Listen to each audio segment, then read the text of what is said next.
5 facts about motivational interviewing. Hey y'all, my name is Hillary Bolter. I'm a member of the Motivational Interviewing Network of Trainers, the MINT, and I'm here to share 5 facts about MI with you today.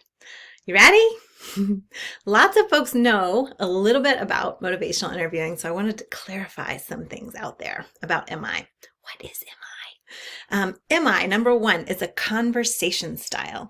It is not a modality. It is not a technique. It is not a way to manipulate people. It is a conversation style that is designed to help strengthen a person's own motivation for change. It is collaborative.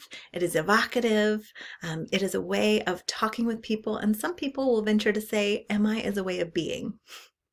So number 2, MI is very different than persuasion. And when we are confronted with people who are ambivalent about change, especially when it seems obvious that they should make a change, we tend to go into persuasion, logic, advice, right? Those are really natural human tendencies when confronted with ambivalence to try to help someone change. But motivational interviewing is very different than persuasion. It's really kind of even the opposite of persuasion. We drop our motivations for that person to change, and instead we are working to evoke, reflect, and evoke their motivations for change. Very different than persuasion. Number 3, motivational interviewing is evidence-based. We are at 1,600 clinical trials and counting. That is a lot. It's an evidence-based practice. Motivational interviewing was birthed in the early 1980s in the field of substance abuse. It has spread to so many different disciplines now: education, criminal justice, healthcare. It's everywhere. It is an evidence-based practice. The early research in motivational interviewing in the 1980s demonstrated that MI is more effective than advice giving, and just a few MI conversations is as effective as some longer interventions like 10 or more sessions of CBT or 12-step work.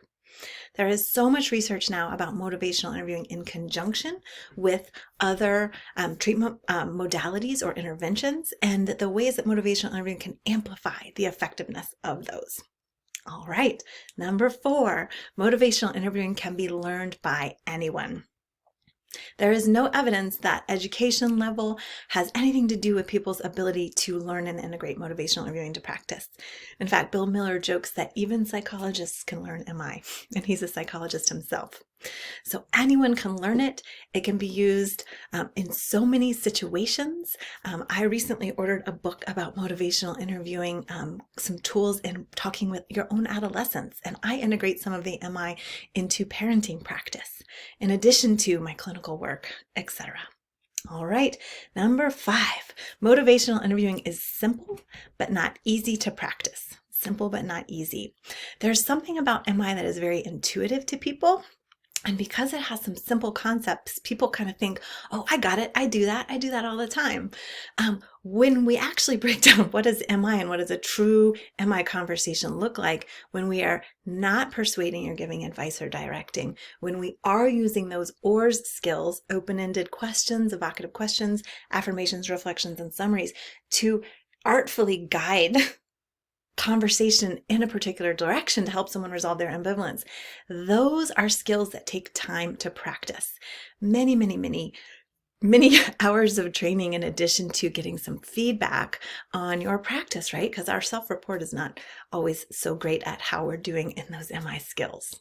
So simple but not easy to practice. Having said that, learning just a few MI tools can be really impactful. So don't let that kind of daunting learning curve for MI scare you off. Just integrating a few tools into MI, directing less, persuading less, using some evocative questions, those can be really impactful in supporting clients or family members in that process of change. All right, there you go. 5 facts of MI. Let me know what else would be helpful to talk about. Thank you for tuning in. Y'all take care.